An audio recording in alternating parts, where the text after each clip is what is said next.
Okay, so this is the all-new Lexus LC500 Convertible. And it is a convertible, and I will prove that to you now.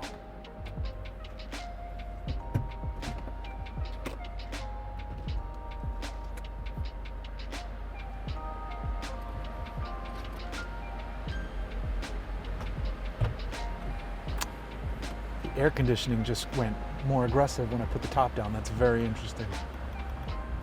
Let's tone that bad boy down though. Let's do some driving.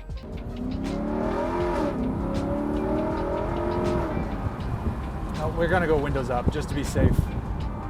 Yeah, there we go. Okay, I know this is the lame way to drive a convertible, but you gotta do what you gotta do. This, like I said, is the 2021 Lexus LC500 Convertible. They've removed the roof or just made it not metal, and now it folds away neatly into the trunk. What hasn't changed is the 5-liter, 471 horsepower V8 engine under the hood. And that is a very good thing because it is one of the best sounding engines on the market. This is not a Lexus sports car. This is a Lexus Grand Tourer, and it tours quite grandly, but it also happens to do it while screaming at you.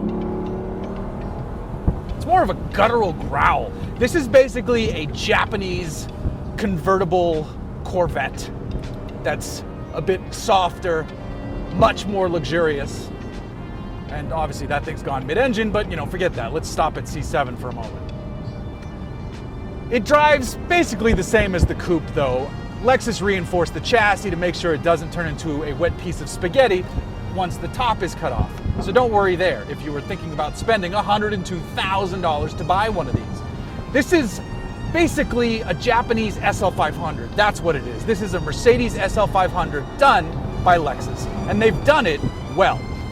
This dark tan leather interior is fantastic. The red paintwork on the outside is excellent. If you want to spend even more money, there's a limited run of these fancy blue ones. They're only making, I think, 100 of them and cost $20,000 more than this one. The top goes up and down quickly. Inside is comfortable. The Mark Levinson sound system sounds amazing. And then there's extra structural design work like on the doors. This is a beautiful piece of art as far as cars go. It also happens to be a blast to drive. Now, I'm a coupe guy. I am not a convertible guy. However, this is a sharp looking machine. I still prefer the lines of the coupe, but drop the top on this thing and it looks pretty awesome. And just the noise is amazing. I can't get over how loud this thing sounds, how it just rips gear shifts with its 10-speed automatic gearbox. There's a few times when it's oddly sluggish, but for the most part, it does a pretty darn good job. And the digital tack is easy to see and responds quickly because it's digital.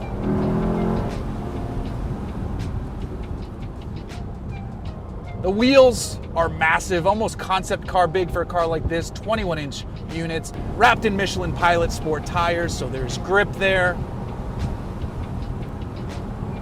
The seats are supremely comfortable. You can spend all day long driving one of these around and just listening to that noise. I'm serious, this thing sounds so good. It's far more interesting than a Mercedes SL500 too, just because of the way it looks. It's a stunner out on the road. It really, truly is. And it's a Lexus, so it's refined and nice, and with the top up and all the windows rolled up and the radio bumping, you can't hear a thing from the outside world. It's a really well done, well built machine, but would you expect anything less from Lexus? No.